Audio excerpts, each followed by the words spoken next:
ನಮಸ್ಕಾರ ವೀಕ್ಷಕರೇ, ಜ್ಯೋತಿಷ್ಯ ವಿಶೇಷ ಕಾರ್ಯಕ್ರಮಕ್ಕೆ ನಿಮಗೆಲ್ಲ ಪ್ರೀತಿಯ ಹಾಗೆ ಆತ್ಮೀಯವಾದಂತಹ ಸ್ವಾಗತ. ನಾನು ಪಲ್ಲವಿ ಭಟ್.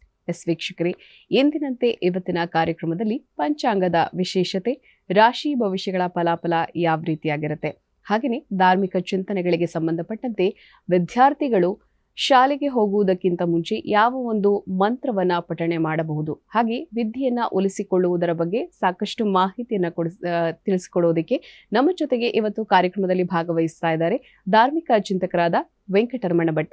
ಬನ್ನಿ ಅವನ ಕಾರ್ಯಕ್ರಮಕ್ಕೆ ಪ್ರೀತಿಯಿಂದ ಬರಮಾಡಿಕೊಳ್ಳೋಣ. ಗುರುಗಳೇ, ಕಾರ್ಯಕ್ರಮಕ್ಕೆ ಪ್ರೀತಿಯ ಹಾಗೆ ಆತ್ಮೀಯವಾದಂತಹ ಸ್ವಾಗತ. ನಮಸ್ಕಾರ ಗುರುಗಳೇ. ಎಂದಿನಂತೆ ಪಂಚಾಂಗದ ಭವಿಷ್ಯ ಮತ್ತೆ ವಿಶೇಷತೆ ಏನು ಅನ್ನೋದ್ರ ಬಗ್ಗೆ ತಿಳಿಸ್ಕೊಡಿ ಗುರುಗಳೇ. ಶ್ರೀ ಗುರುಭ್ಯೋ ನಮಃ. ಹರಿ ಓಂ. ಗುರುಬ್ರಹ್ಮ ಗುರುರ್ವಿಷ್ಣು ಗುರುರ್ದೇವೋ ಮಹೇಶ್ವರ, ಗುರು ಸಾಕ್ಷಾತ್ ಪರಂ ಬ್ರಹ್ಮ ತಸ್ಮೈ ಶ್ರೀ ಗುರವೇ ನಮಃ. ಏಕ ಏವ ಪರಬ್ರಹ್ಮ ಪರಮಾತ್ಮ ದಿಗಂಬರಃ, ಸ್ವಯಮೇವ ಗುರು ಸಾಕ್ಷಾತ್ ಸುಬ್ರಾಯಃ ಪಾತು ನಃ ಸದಾ. ಕಾರುಣ್ಯಮೂರ್ತಿಂ ಕಮನೀಯ ರೂಪಂ ದಿಗಂಬರಂ ಯೋಗಿಗಣೈಃ ಸುಪೂಜ್ಯಂ, ಸ್ವಭಕ್ತರಕ್ಷಾರ್ಥಕೃತಾವತಾರಂ ಸುಬ್ರಾಜರಾಜಂ ಶರಣಂ ಪ್ರಪದ್ಯೆ. ಶ್ರೀಪಾದರಾಜಂ ಶರಣಂ ಪ್ರಪದ್ಯೆ. ದತ್ತಾತ್ರೇಯೋ ಮಹಾಯೋಗಿ ಭಗವಾನ್ ಭೂತಭಾವನಃ, ಚತುರ್ಭುಜೋ ಮಹಾವಿಷ್ಣುಃ ಯೋಗ ಸಾಮ್ರಾಜ್ಯದೀಕ್ಷಿತಃ. ನಮಃ ಶಾಂತಾಯ ದಿವ್ಯಾಯ ಸತ್ಯಧರ್ಮಸ್ವರೂಪಿಣೆ, ಸ್ವಾನಂದಾಮೃತತೃಪ್ತಾಯ ಶ್ರೀಧರಾಯ ನಮೋ ನಮಃ. ಶ್ರೀಮದ್ ಗಂಗಾಧರೇಂದ್ರ ಸರಸ್ವತಿ ಮಹಾಸ್ವಾಮಿಗಳವರ ಪಾದ ಪದ್ಮಗಳಲ್ಲಿ ಶಿರಸಾಷ್ಟಾಂಗ ಭಕ್ತಿಪೂರ್ವಕವಾಗಿ ನಮಸ್ಕರಿಸುತ್ತಾ, ಶ್ರೀ ಕ್ರೋಧಿನಾಮ ಸಂವತ್ಸರ ಉತ್ತರಾಯಣ ಗ್ರೀಷ್ಮ ಋತು ಜ್ಯೇಷ್ಠ ಮಾಸ ಶುಕ್ಲ ಪಕ್ಷ ತ್ರಯೋದಶಿ ಗುರುವಾರ, ಅನುರಾಧ ನಕ್ಷತ್ರ, ಸಾಧ್ಯನಾಮ ಯೋಗ, ತೈತಿಲೆ ಕರ್ಣ. ಇದು ಇವತ್ತಿನ ಪಂಚಾಂಗ. ಸರಿ ಗುರುಗಳೇ, ಪಂಚಾಂಗದ ವಿಶೇಷತೆಯನ್ನು ತಾವು ತಿಳಿಸ್ಕೊಟ್ಟಿದ್ರ. ಹಾಗೆಯೇ ಈ ದಿನದ 12 ರಾಶಿಗಳ ಫಲಾಫಲ ಯಾವ ರೀತಿಯಾಗಿದೆ, ಹಾಗೆಯೇ 12 ರಾಶಿಗಳಲ್ಲಿ ಮೊದಲನೆಯ 6 ರಾಶಿಗಳಾದಂತಹ ಮೇಷ, ವೃಷಭ, ಮಿಥುನ, ಕರ್ಕಾಟಕ, ಸಿಂಹ, ಕನ್ಯಾ ಈ ರಾಶಿಗಳ ಫಲಾಫಲ ಯಾವ ರೀತಿಯಾಗಿದೆ, ಹಾಗೆಯೇ ಈ ರಾಶಿಗಳಿಗೆ ಬರುವಂತಹ ದೋಷಗಳಿಗೆ ನಾವು ಯಾವ ರೀತಿಯಾಗಿ ಈ ದಿನ ಪರಿಹಾರವನ್ನು ಮಾಡಿಕೊಳ್ಬೋದು, ಅದನ್ನು ತಿಳಿಸ್ಕೊಡಿ ಗುರುಗಳೇ. ಶ್ರೀ ಗುರುಭ್ಯೋ ನಮಃ. ದೇವಾನಾಂಚ ಋಷೀಣಾಂಚ ಗುರುಂ ಕಾಂಚನ ಸನ್ನಿಭಂ, ಬುದ್ಧಿಭೂತಂ ತ್ರಿಲೋಕೇಶಂ ತಂ ನಮಾಮಿ ಬೃಹಸ್ಪತಿಂ. ಓಂ ಬೃಹಸ್ಪತೆ ಅತಿಯದರ್ಯೋ ಅರ್ಹ ಆದ್ವಿಮದ್ವಿಭಾತಿ ಕ್ರತುಮಜ್ಜನೇಷು, ಯದ್ದೀದಜಚ್ಛವಸರ್ತ ಪ್ರಜಾತ ತದಸ್ಮಾಸು ದ್ರವಿಣಂಧೇಹಿ ಚಿತ್ರಂ. ಇಂದ್ರಮರುತ್ವ ಇಹ ಪಾಹಿ ಸೋಮೈನ್ಯಥಾಶಾರ್ಯಾತೆ ಅಪಿ ಬಸ್ಸುತಸ್ಯ, ತವ ಪ್ರಣೀತಿ ತವ ಶೂರಶರ್ಮನ್ನಾ ವಿವಾಸಂತಿ ಕವಯಸ್ಸು ಜಜ್ಞಾಃ. ಇದು ಇವತ್ತಿನ ಗುರುವಾರ. ಗುರುವಾರ ನಾವು ಹೇಳುವಂತಹ ಶ್ಲೋಕ ಅಥವಾ ಮಂತ್ರ. ಈ ಮಂತ್ರವನ್ನು ಹೇಳುವುದರಿಂದ ನಮಗೆ ಎಲ್ಲ ರೀತಿಯಲ್ಲೂ ಕೂಡ ಅನುಕೂಲ ಆಗ್ತದೆ. ಯಾವ ರೀತಿ? ಗುರುಶ್ಚ ಗುರುತಾಂ. ನಮಗೆ ಗುರುಶ್ಚ ಗುರುತಾಂ ಅಂದರೆ ಗುರಿಯನ್ನು ಮುಟ್ಲಿಕ್ಕೆ ನಮಗೆ ಗುರು ಬೇಕಂತೆ. ಹಾಗಾಗಿ ಇವತ್ತಿನ ದಿವಸ ನಾವು ಏನು ಗುರಿಯನ್ನು ಹಾಕ್ಕೊಳ್ಬೇಕು, ನಾನು ಇಷ್ಟು ಕೆಲಸ ಮಾಡುತ್ತೇನೆ, ಇಷ್ಟು ನಾನು ಓದ್ತೇನೆ, ಅಥವಾ ವಿದ್ಯಾರ್ಥಿಗಳು ಓದ್ತೇನೆ ಇಷ್ಟು, ಅಥವಾ ಕೆಲಸವನ್ನು ಮಾಡ್ತಕ್ಕಂಥವರು ಇಷ್ಟು ಕೆಲಸ ಮಾಡಬೇಕು. ಹಾಗೆ ಅವರವರ ವೃತ್ತಿಗೆ ತಕ್ಕಂತೆ ನಾವು ಆ ಗುರಿಯನ್ನು ತಲುಪಲಿಕ್ಕೆ ಗುರುವಿನ ಮಾರ್ಗದರ್ಶನ ಬೇಕು. ಮೊದಲನೇದಾಗಿ ಮೇಷರಾಶಿ. ಮೇಷರಾಶಿಯಲ್ಲಿ ಇರುವವರಿಗೆ ಇವತ್ತಿನ ದಿವಸ ಭೂ ವ್ಯವಹಾರದಲ್ಲಿ, ಭೂಮಿ ಅಥವಾ ಸೈಟ್ ಖರೀದಿ, ಇದೆ ರಿಯಲ್ ಎಸ್ಟೇಟು, ಇಂತಹ ವ್ಯವಹಾರಸ್ಥರಿಗೆ ಇವತ್ತಿನ ದಿವಸ ಒಳ್ಳೆ ರೀತಿಯಲ್ಲಿ ಅನುಕೂಲ ಆಗ್ತದೆ. ವೇದ ಮಂತ್ರಗಳಿಂದ ಇವತ್ತಿನ ದಿವಸ ಒಳ್ಳೆಯ ರೀತಿಯಲ್ಲಿ ಶಾಂತಿ. ಯಾಕಂದರೆ ವೇದವನ್ನು ಕೇಳೋದರಿಂದಲೇ, ಮಂತ್ರವನ್ನು ಕೇಳೋದರಿಂದಲೇ ನಮಗೆ ಶ್ರುತಂ ಹರತಿ ಪಾಪಾನಿ ಎಂಬಂತೆ ನಮ್ಮೆಲ್ಲ ಪಾಪರಾಶಿಗಳು ಕಳೀತವೆ. ಹಾಗೆ ಆ ಶಾಂತಿ, ನೆಮ್ಮದಿ ಹೇಳುವಂಥದ್ದು ನಮಗೆ ಸಿಗ್ತದೆ. ಆದ್ದರಿಂದ ಇನ್ನು ಉದರ ಬಾಧೆ, ಹೊಟ್ಟೆನ ಬರುವಂಥ ಸಾಧ್ಯತೆ ಇದೆ. ಹಾಗಾಗಿ ಇವತ್ತಿನ ದಿವಸ ಅಶುಚಿಯಾಗುವಂತಹ ಸಾಧ್ಯತೆಯೂ ಕೂಡ ಇದೆ. ನಾವು ಎಲ್ಲೋ ಹೋಗ್ತಾ ಇರ್ತೇವೆ, ಏನೋ ತಾಗ್ತದೆ. ಹಾಗಾಗಿ ಅದರಿಂದ ನಾವು ಮರದ ಅಡಿಗೆ ಹೋಗ್ತಾ ಇರ್ತೇವೆ ಅಥವಾ ಯಾವುದೋ ನೀರಿನ ಪಕ್ಕದಲ್ಲಿ ಹೋಗ್ತಾ ಇರ್ತೇವೆ, ನಾವು ಹೋಗ್ತಾ ಇರುವಾಗಲ್ಲಿ ಯಾರೋ ಗಾಡಿ ನೀರಿನ ಮೇಲೆ ಹೋಯ್ತು, ಹೀಗೆ ಅದೆಲ್ಲ ಸ್ವಲ್ಪ ನಮಗೆ ಅಶುಚಿಯಾಗುವಂಥ ಸಾಧ್ಯತೆ. ಹಾಗೆ ಅಪವಾದ ಬರುವಂಥ ಸಾಧ್ಯತೆ ಇದೆ. ಅಪವಾದ ಯಾರಿಗೆ ಬರಲಿಲ್ಲ? ಎಲ್ಲರಿಗೂ ಅಪವಾದ ಬರ್ತದೆ. ಭಗವಂತನಿಗೆ ಬಂತು, ಸ್ಯಮಂತಕ ಮಣಿಯನ್ನು ಕದ್ದಿದ್ದಾನೆ ಅಂತ. ಹೀಗೆ ಎಲ್ಲ ಮಹಾತ್ಮರಿಗೂ ಶ್ರೇಯಾಂಸಿ ಬಹು ವಿಘ್ನಾನಿ. ಒಂದು ಒಳ್ಳೆಯ ಕೆಲಸ ಮಾಡಬೇಕು ಅಂತಾದರೆ ಒಳ್ಳೆಯದನ್ನು ಮಾಡುವವರಿಗೆ ಅಪವಾದಗಳು ತುಂಬ ಬರ್ತದೆಯಂತೆ. ಯಾವ ರೀತಿ ನಾವು ಓದಬೇಕು ಅಂದರೆ ನಮಗೆ ನಿದ್ರೆ ಬರ್ತದೆ, ಆಲಸ್ಯ ಬರ್ತದೆ, ಹಾಗೆ ಅದು ಒಳ್ಳೆಯದು ಓದೋದು. ಹಾಗೆ ಯಾರು ಒಳ್ಳೆ ಕೆಲಸ ಮಾಡ್ತಾರೋ, ಯಾರು ಸಜ್ಜನರು ಇರ್ತಾರೋ ಅವರಿಗೆ ಎಲ್ಲ ಅಪವಾದಗಳು ಬರ್ತಾವಂತೆ. ಆದರೆ ಅವರು ಹೆದರಬಾರದು, ಮುಂದೆ ಹೋಗಬೇಕು. ಅದರಿಂದ ಅವರೆಲ್ಲ ರೀತಿಯಲ್ಲಿ ಅನುಕೂಲ ಆಗ್ತದೆ. ಆದ್ದರಿಂದ ಪರಿಹಾರಕ್ಕಾಗಿ ಧನ್ವಂತರಿ ಜಪವನ್ನು ಮಾಡುವುದರಿಂದ ಎಲ್ಲ ರೀತಿಯಲ್ಲಿ ಅನುಕೂಲ ಇದೆ. ಇನ್ನು ವೃಷಭ ರಾಶಿಯಲ್ಲಿರುವವರಿಗೆ ಕೃಷಿ ಕ್ಷೇತ್ರಗಳಲ್ಲಿ ತೊಂದರೆ ಆಗುವಂಥ ಸಾಧ್ಯತೆ ಇದೆ. ಯಾರಾದರೂ ಹೊಲ ಗದ್ದೆಗಳಲ್ಲಿ ಕೆಲಸ ಮಾಡುವಂಥವರು ಅಥವಾ ಅಂದರೆ ಯಾವುದೇ ಕೃಷಿ ಕ್ಷೇತ್ರಗಳಲ್ಲಿ ಅಂದರೆ ಯಾವುದೇ ರೀತಿ ನೀರಿನಿಂದನೋ ಅಥವಾ ಬೇರೆ ಪ್ರಾಣಿಗಳಿಂದ ತೊಂದರೆ ಆಗುವಂಥ ಸಾಧ್ಯತೆ ಇದೆ. ಹಾಗಾಗಿ ಆದಷ್ಟು ನಾವು ಕಾಡು ಪ್ರಾಣಿಗಳು ಬಂದಾಗ ನಾವು ಅವ್ರ ಹತ್ರ ನಾವು ಯಾವ ರೀತಿ ಫೈಟಿಂಗ್ ಅಂತ ಮಾಡಲಿಕ್ಕೆ ಹೋಗಬಾರ್ದಂತೆ. ನಾವು ಆದಷ್ಟು ದೂರ ಇರಬೇಕು. ಯಾಕಂದರೆ ಪಾಪ ಅವ್ರಿಗೆ ಗೊತ್ತಾಗೋದಿಲ್ಲ, ಏನೋ ಸಿಟ್ಟಿಗದ್ದು ಏನೋ ಮಾಡಿಬಿಡ್ತಾರೆ. ಹಾಗಾಗಿ ನಾವು ಆದಷ್ಟು ಅವು ಬಂದಾಗ ಎಷ್ಟು ರಕ್ಷಣೆಯನ್ನು ನಾವು ಪಡ್ಕೊಳ್ಬೇಕು ಅಂತ ನೋಡಬೇಕು. ಇನ್ನು ವಾಹನದಿಂದ ತೊಂದರೆ ಆಗುವಂಥ ಸಾಧ್ಯತೆ ಇದೆ. ವಾಹನವನ್ನು ಓಡಿಸುವಾಗ ಅಥವಾ ನಾವು ದಾರಿ ಮೇಲೆ ಹೋಗಬೇಕಾದ ನಡ್ಕೊಂಡು ಹೋಗ್ತಾ ಇದ್ದರೂ ಬೇರೆಯವರು ಬಂದು ನಮಗೆ ತಾಗಿಸುವಂಥದ್ದು. ಹೀಗೆ ಆದ್ದರಿಂದ ಇನ್ನು ಬಂಧು ಮಿತ್ರರಲ್ಲಿ ಕಲಹ ಆಗುವಂತಹ ಸಾಧ್ಯತೆ ಇದೆ. ಹಾಗೆ ಇನ್ನು ಪತಿ ಮತ್ತು ಪತ್ನಿಯರಿಂದ ಸಹಕಾರ ಸಿಗುವಂಥದ್ದು. ದೂರ ಪ್ರಯಾಣದಲ್ಲಿ ಇವತ್ತಿನ ದಿವಸ ತೊಂದರೆ ಆಗುವಂತಹ ಸಾಧ್ಯತೆ ಇದೆ. ಆದ್ದರಿಂದ ಪರಿಹಾರಕ್ಕಾಗಿ ಮಾರ್ಗಂ ಕ್ಷೇಮಕರೀ ರಕ್ಷೇತ್ ವಿಜಯಾ ಸರ್ವತಃ ಸ್ಥಿತ ರಕ್ಷಾಹೀನಂತು ಯತ್ಸ್ಥಾನಂ ವರ್ಜಿತಂ ಕವಚೇನತು. ಈ ಶ್ಲೋಕ ಹೇಳುವುದರಿಂದ ಎಲ್ಲ ರೀತಿಯಲ್ಲಿ ಅನುಕೂಲ ಆಗ್ತದೆ. ಇನ್ನು ಮಿಥುನ ರಾಶಿಯಲ್ಲಿರುವವರಿಗೆ ಪ್ರಯಾಣದಲ್ಲಿ ತೊಂದರೆ ಆಗುವಂತಹ ಸಾಧ್ಯತೆ ಇದೆ. ದೇಹಕ್ಕೆ ಗಾಯ ಆಗುವಂಥದ್ದು, ಹಾಗೆ ಅವಮಾನ. ವಿದ್ಯಾರ್ಥಿಗಳಿಗೆ ವಿದ್ಯೆಯಲ್ಲಿ ಅನುಕೂಲ ಆಗುವಂತಹ ಸಾಧ್ಯತೆ ಇದೆ. ಪರಿಹಾರಕ್ಕಾಗಿ ದತ್ತಮಾಲಾ ಮಂತ್ರ ಪಠಣವನ್ನು ಮಾಡುವುದರಿಂದ ಎಲ್ಲ ರೀತಿಯಲ್ಲಿ ಪರಿಹಾರ ಆಗ್ತದೆ. ಇನ್ನು ಕರ್ಕಾಟಕ ರಾಶಿಯಲ್ಲಿರುವವರಿಗೆ ವೃತ್ತಿಯಲ್ಲಿ ಕಿರಿಕಿರಿ ಆಗುವಂಥ ಸಾಧ್ಯತೆ ಇದೆ. ಇನ್ನು ಸರಿಯಾದ ಸಮಯಕ್ಕೆ ಅವರು ಆಹಾರ ಸಿಗೋದಿಲ್ಲ, ಊಟ ತಿಂಡಿ ಮಾಡಲಿಕ್ಕೆ ಆಗೋದಿಲ್ಲ. ಹಾಗೆ ಮಕ್ಕಳಿಂದ ಸಹಾಯ ಆಗುವಂತಹ ಸಾಧ್ಯತೆ ಇದೆ. ಹಾಗೆ ವಿದ್ಯಾರ್ಥಿಗಳಿಗೆ ಇವತ್ತಿನ ದಿವಸ ಅನುಕೂಲ. ವಿದ್ಯಾರ್ಥಿಗಳು ಯಾರಾದರೂ ಕೂಡ ಇದ್ದರೆ ಅವರಿಗೆ ಎಲ್ಲ ರೀತಿಯಲ್ಲೂ ಕೂಡ ಅನುಕೂಲ ಆಗುವಂಥ ಸಾಧ್ಯತೆ ಇದೆ. ಆದ್ದರಿಂದ ಇವತ್ತಿನ ಪರಿಹಾರಕ್ಕಾಗಿ ಮಹಾಲಕ್ಷ್ಮಿ ಪ್ರಾರ್ಥನೆಯನ್ನು ಮಾಡುವುದರಿಂದ ಎಲ್ಲ ರೀತಿಯಲ್ಲಿ ಇವತ್ತಿನ ದಿವಸ ಪರಿಹಾರ ಆಗ್ತದೆ.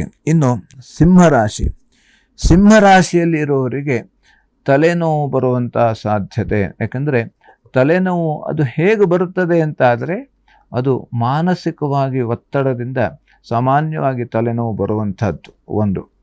ಎರಡನೇದಾಗಿ ಅದಕ್ಕೆ ಬೇರೆ ಆಹಾರ ಜೀರ್ಣ ಆಗದೇ ಇದ್ದಾಗ ಅದಕ್ಕೂ ಕೂಡ ತಲೆನೋವು ಬರುವಂಥದ್ದು. ಹಾಗಾಗಿ ಈ ತಲೆನೋವು ಬಂದಿದೆ ಅಂತ ಅಂದರೆ ನಾವು ಅದಕ್ಕೆ ಮಾತ್ರೆಯನ್ನು ತಗೊಳ್ಬಾರದು. ಯಾಕೆಂತಂದರೆ ಅದು ಆ ಮಾತ್ರೆಯನ್ನು ನಾವು ತಗೊಂಡು ಶರೀರಕ್ಕೆ ಅದು ರೂಢಿ ಆಗಿಬಿಟ್ರೆ ಆ ತಲೆನೋವು ಬಂದಾಗ ಮಾತ್ರೆಯನ್ನು ತಗೊಳ್ಳೇಬೇಕು, ಹಾಗೂ ಆಗ್ತದೆ. ಹಾಗಾಗಿ ಆದಷ್ಟು ನಾವು ಮಾತ್ರೆಯನ್ನು ತಗೊಳ್ದೇನೆ ಯಾವ ರೀತಿ ಅದಕ್ಕೆ ಬೇರೆ ರೀತಿಯಲ್ಲಿ ಯಾವುದೋ ಜಂಡು ಬಾಂಬು ಇತ್ಯಾದಿಗಳನ್ನು ನಾವು ಹಚ್ಚುವುದರಿಂದಲೇ ಅದು ಕಡಿಮೆ ಆಗಬೇಕು, ಅಥವಾ ತಲೆಗೆ ಎಣ್ಣೆಯನ್ನು ಹಾಕುವುದರಿಂದ ಅಥವಾ ಧ್ಯಾನವನ್ನು ಮಾಡುವುದರಿಂದಲೇ ಅದು ಪರಿಹಾರ ತಲೆನೋವು ಕಡಿಮೆ ಆಗುವ ಹಾಗೆ ನಾವು ಇಟ್ಕೊಳ್ಬೇಕಂತೆ. ಆವಾಗ ನಮಗೆ ತಲೆನೋವು ಬರುವುದಿಲ್ಲ, ಬಂದರೂ ಕೂಡ ಮತ್ತೆ ಬೇಗನೆ ಕಡಿಮೆ ಆಗ್ತದೆ. ಹಾಗಾಗಿ ಶರೀರಕ್ಕೆ ನಾವು ಎಷ್ಟು ಈ ಔಷಧವನ್ನು ಕೊಡ್ತೇವೆಯೋ ಅಷ್ಟು ಅದು ಜರ್ಜರಿತ ಆಗ್ತದೆ.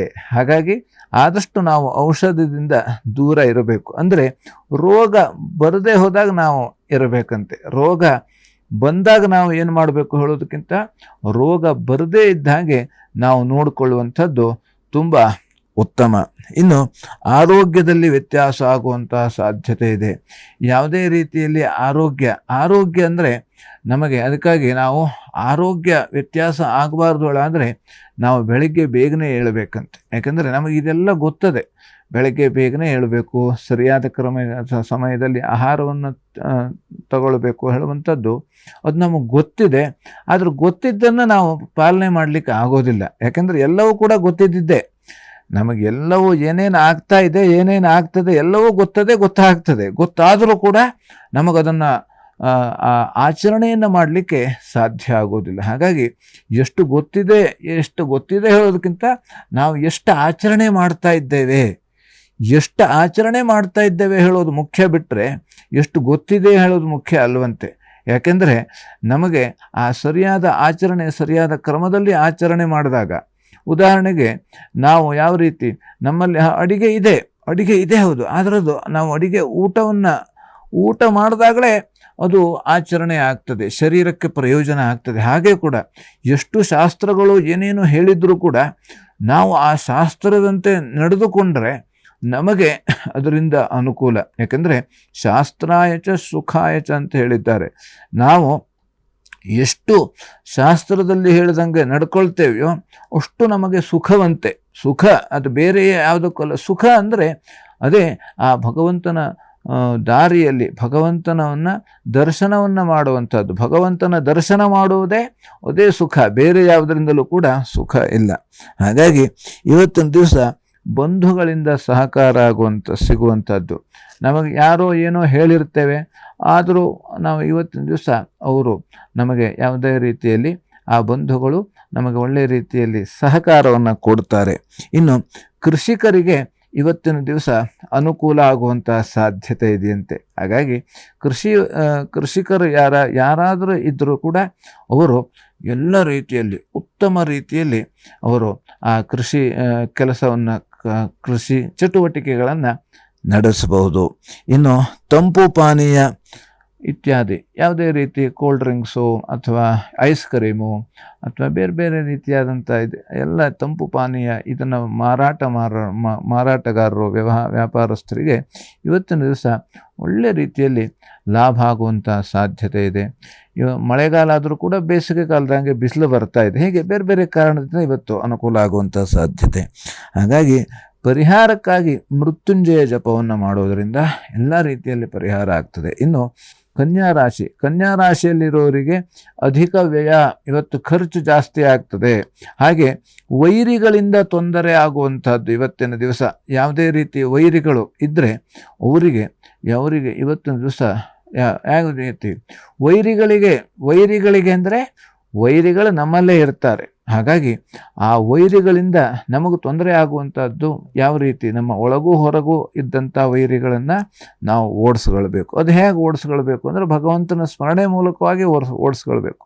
ಯಾಕಂದರೆ ಎಲ್ಲರೂ ಒಳ್ಳೆಯವರೇ, ಹಾಗೆ ನಮ್ಮ ಮನಸ್ಸು ಕೆಟ್ಟದಾಗ ಎಲ್ಲರೂ ಕೆಟ್ಟವರು ಅಂತ ಕಾಣ್ತದೆ. ಹಾಗಾಗಿ ಎಲ್ಲ ರೀತಿಯಲ್ಲೂ ಕೂಡ ಇವತ್ತಿನ ದಿವಸ ಸಹೋದರ ಸಹಕಾರ ಸಿಗುವಂಥ ಸಾಧ್ಯತೆ ಇದೆ. ಇನ್ನು ಪ್ರಯಾಣ ಮಾಡುವಂಥ ಸಾಧ್ಯತೆ ಇದೆ. ಹಾಗೆ ಸೈನಿಕರಿಗೆ ಇವತ್ತಿನ ದಿವಸ ಅನುಕೂಲ ಆಗುವಂಥ ಸಾಧ್ಯತೆ ಇದೆ. ಪರಿಹಾರಕ್ಕಾಗಿ ಶ್ರೀ ಸೂಕ್ತ ಪಾರಾಯಣ ಮಾಡುವುದರಿಂದ ಎಲ್ಲ ರೀತಿಯಲ್ಲಿ ಪರಿಹಾರ ಆಗ್ತದೆ. ಆದ್ದರಿಂದ ನಮಗೇನೇ ಸಮಸ್ಯೆ ಇದ್ದರೂ ಕೂಡ ಇವತ್ತಿನ ದಿವಸ ಭಗವಂತನ ಸ್ಮರಣೆಯನ್ನು ಮಾಡುವುದರಿಂದ, ಧೈರ್ಯಂ ಸರ್ವತ್ರ ಸಾಧನಂ, ಆ ಧೈರ್ಯವನ್ನು ತೆಗೆದುಕೊಳ್ಳುವುದರಿಂದ ಎಲ್ಲ ರೀತಿಯಲ್ಲಿ ಅನುಕೂಲ ಆಗ್ತದೆ. ಸರಿ ಗುರುಗಳೇ, ಬಹಳ ವಿಶೇಷವಾಗಿ ಈ ದಿನದ ಪಂಚಾಂಗ ಭವಿಷ್ಯ, ಹಾಗೆಯೇ 12 ರಾಶಿಗಳಲ್ಲಿ ಮೊದಲನೇ 6 ರಾಶಿಗಳ ಫಲಾಫಲ ಯಾವ ರೀತಿಯಾಗಿದೆ ಅನ್ನೋದನ್ನ ತಿಳಿಸ್ಕೊಟ್ಟಿದ್ದೀರಾ. ಗುರುಗಳೇ, ಬ್ರೇಕನ್ನು ತೆಗೆದುಕೊಳ್ಳುವಂತಹ ಸಮಯ ಆಗಿದೆ.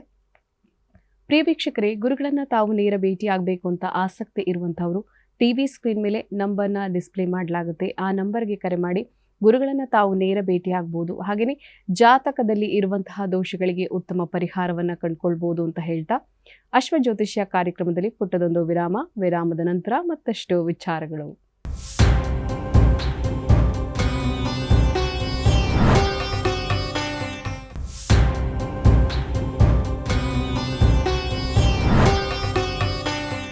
ವಿರಾಮದ ನಂತರ ಅಶ್ವಜ್ಯೋತಿಷ್ಯ ಕಾರ್ಯಕ್ರಮಕ್ಕೆ ಮತ್ತೊಮ್ಮೆ ಸ್ವಾಗತ ವೀಕ್ಷಕರೇ.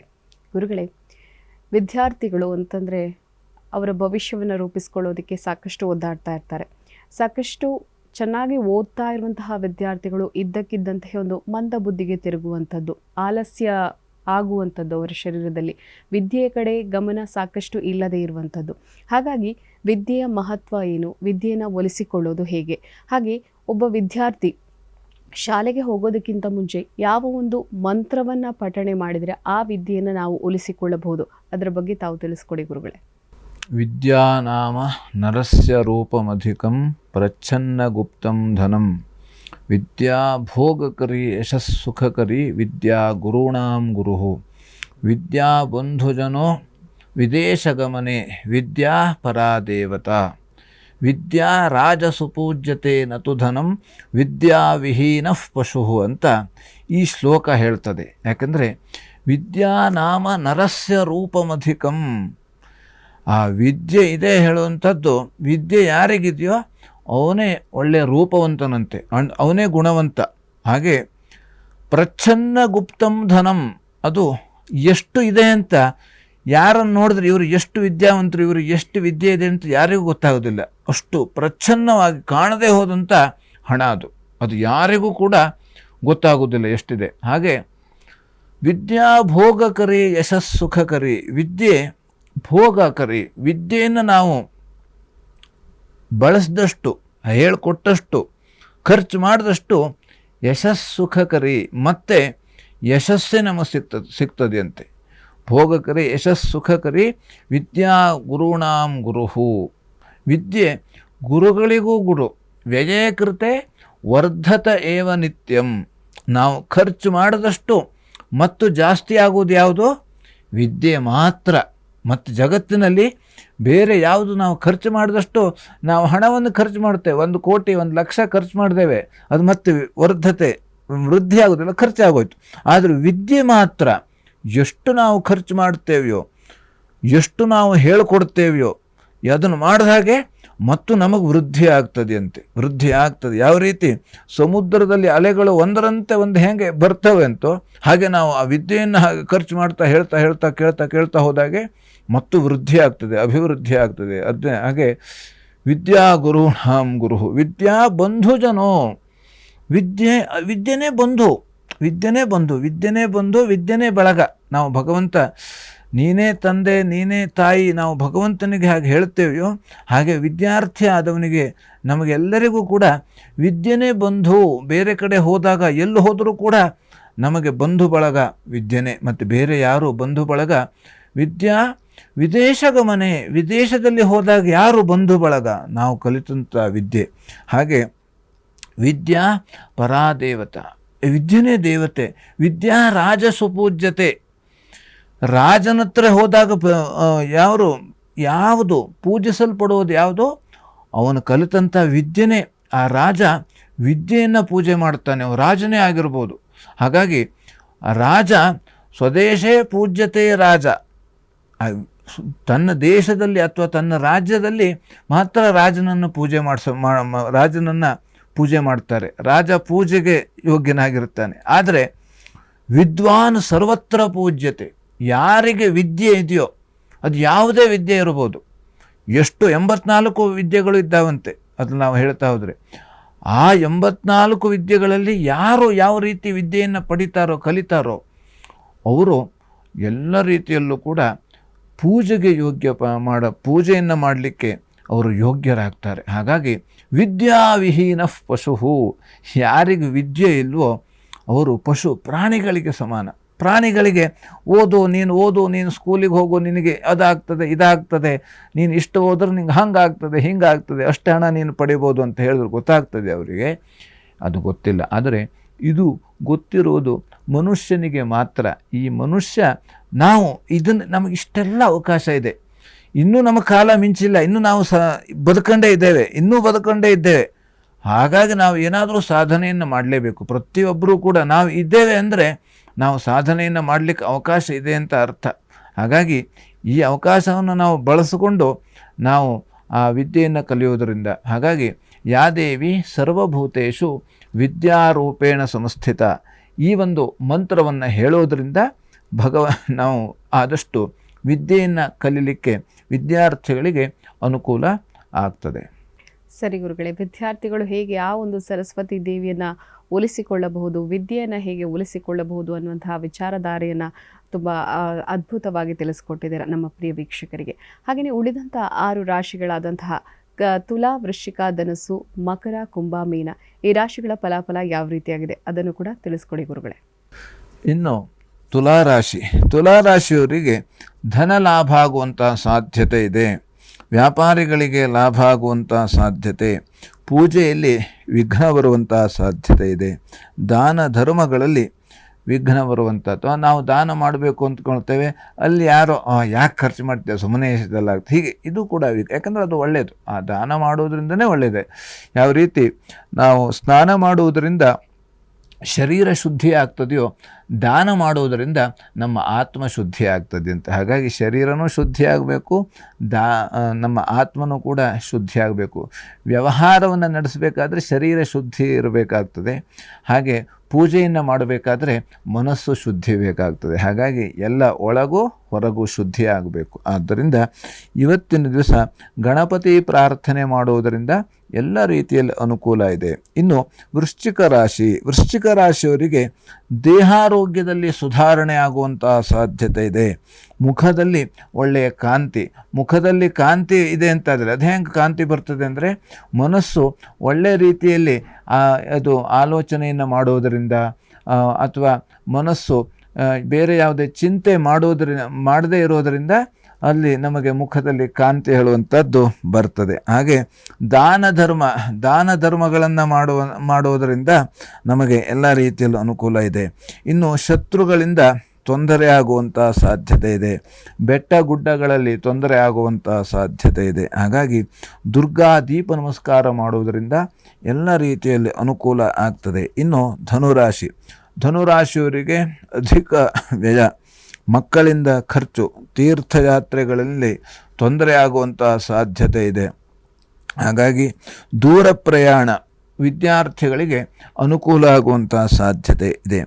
ಪರಿಹಾರಕ್ಕಾಗಿ ಲಕ್ಷ್ಮೀನಾರಾಯಣ ಹೃದಯ ಪಾರಾಯಣವನ್ನು ಮಾಡುವುದರಿಂದ ಎಲ್ಲ ರೀತಿಯಲ್ಲೂ ಅನುಕೂಲ ಆಗ್ತದೆ.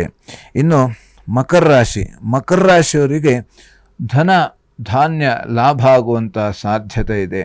ಯಾವುದೇ ರೀತಿಯಲ್ಲೂ ಕೂಡ ಪಶು ಸಮೃದ್ಧಿ, ಎಲ್ಲ ನಮ್ಮಲ್ಲಿ ಯಾವುದೇ ಹಸು ಇರ್ಬೋದು ಅಥವಾ ಎಮ್ಮೆ ಇರ್ಬೋದು, ಹೀಗೆ ಎಲ್ಲ ರೀತಿ ಸಕಲ ಸಮೃದ್ಧಿಯಿಂದ ಇರುವಂತಹದ್ದು ಎಲ್ಲವೂ ಕೂಡ ಅವರಿಗೆ ಒಳ್ಳೆಯ ಆಹಾರ, ಹಾಗೆ ಏನು ಬೇಕೋ ರಕ್ಷಣೆ, ಇದರಿಂದ ಅವರು ಒಳ್ಳೆಯ ರೀತಿಯಲ್ಲಿ ಸಮೃದ್ಧಿಯಿಂದ ಇರ್ತಾರೆ. ಇನ್ನು ಶತ್ರುಗಳಿಂದ ತೊಂದರೆ ಆಗುವಂಥ ಸಾಧ್ಯತೆ ಇದೆ. ಯಾವುದೇ ರೀತಿಯಲ್ಲಿ ಶತ್ರುಗಳು ಇದ್ದಾಗ ಅಥವಾ ಶತ್ರುಗಳು ಕರೀತಾರೆ ಅಂತ ನಾವು ಅವ್ರ ಹತ್ರ ಹೋಗಬಾರ್ದು. ಆ ರೀತಿ. ಇನ್ನು ಬೆಟ್ಟದಲ್ಲಿ ಅಥವಾ ಗುಡ್ಡಗಳಲ್ಲಿ ತೊಂದರೆ ಆಗುವಂಥ ಸಾಧ್ಯತೆ, ಬೆಟ್ಟದ ಪ್ರದೇಶಗಳಿಗೆ ಇವತ್ತು ಹೋಗಬಾರ್ದು. ಹಾಗಾಗಿ ಪರಿಹಾರಕ್ಕಾಗಿ ದತ್ತಮಾಲಾ ಮಂತ್ರವನ್ನು ಹೇಳೋದರಿಂದ ಇವತ್ತಿನ ದಿವಸ ಪರಿಹಾರ ಇದೆ. ಇನ್ನು ಕುಂಭರಾಶಿಯವರಿಗೆ ದೂರ ಪ್ರಯಾಣದಲ್ಲಿ ತೊಂದರೆ ಆಗುವಂಥ ಸಾಧ್ಯತೆ ಇದೆ. ವ್ಯಾಪಾರದಲ್ಲಿ ನಷ್ಟ ಆಗುವಂಥ ಸಾಧ್ಯತೆ ಇದೆ. ಹಾಗೆ ವೃತ್ತಿಯಲ್ಲಿ ಅನುಕೂಲ, ಸಹೋದರರ ಸಹಕಾರ ಸಿಗ್ತದೆ. ಹಾಗೆ ವೃತ್ತಿಯಲ್ಲಿ ಬಡ್ತಿ ಮತ್ತು ಮೇಲ್ದರ್ಜೆಯಲ್ಲಿ ಹೋಗುವಂಥ ಸಾಧ್ಯತೆ ಇದೆ. ಮಾರ್ಗಂ ಕ್ಷೇಮಕರೀ ರಕ್ಷೇತ್ ವಿಜಯಾ ಸರ್ವತ ಸ್ಥಿತ ರಕ್ಷಾಹೀನಂತು ಯತ್ಸ್ಥಾನಂ ವರ್ಜಿತಂ ಕವಚೇನತು. ಈ ಶ್ಲೋಕ ಹೇಳೋದ್ರಿಂದ ಪರಿಹಾರ ಇದೆ. ಇನ್ನು ಮೀನರಾಶಿಯಲ್ಲಿರೋರಿಗೆ ಧನ ಲಾಭ ಆಗುವಂಥ ಸಾಧ್ಯತೆ ಇದೆ. ರಿಯಲ್ ಎಸ್ಟೇಟ್ ಇಂಥ ಉದ್ಯಮದಾರರಿಗೆ ಅನುಕೂಲ ಆಗುವಂಥ ಸಾಧ್ಯತೆ.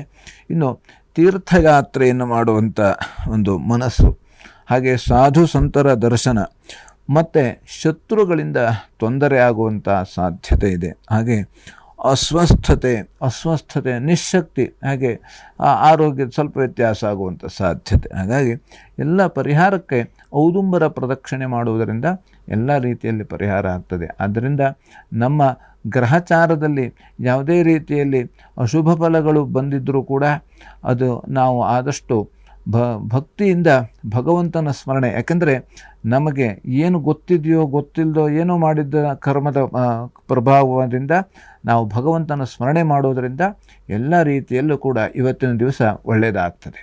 ಸರಿ ಗುರುಗಳೇ, ಇವತ್ತಿನ ಕಾರ್ಯಕ್ರಮದಲ್ಲಿ ಬಹಳ ವಿಶೇಷವಾಗಿ ವಿದ್ಯೆಯನ್ನು ಒಲಿಸಿಕೊಳ್ಳೋದು ಹೇಗೆ, ವಿದ್ಯೆಯ ಮಹತ್ವ ಏನು, ವಿದ್ಯಾರ್ಥಿಗಳೊಂದು ಆಲಸ್ಯದಿಂದ ಹೊರಗಡೆ ಬರೋದು ಹೇಗೆ, ಇದರ ಜೊತೆಗೆ ರಾಶಿ ಭವಿಷ್ಯಗಳ ಫಲಾಫಲ ಇವೆಲ್ಲವನ್ನ ತಾವು ತಿಳಿಸ್ಕೊಟ್ಟಿದ್ದೀರಾ. ಕಾರ್ಯಕ್ರಮಕ್ಕೆ ಆಗಮಿಸಿದ್ದಕ್ಕಾಗಿ ಹೃತ್ಪೂರ್ವಕ ಧನ್ಯವಾದ.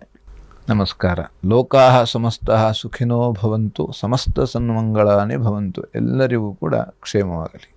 ವೀಕ್ಷಕರೇ, ಇದಾಗಿತ್ತು ಈ ಹೊತ್ತಿನ ಅಶ್ವ ಜ್ಯೋತಿಷ್ಯ ವಿಶೇಷ ಕಾರ್ಯಕ್ರಮ. ನೋಡ್ತಾ ಇರಿ ಅಶ್ವವೇಗ ನ್ಯೂಸ್. ನಮಸ್ಕಾರ.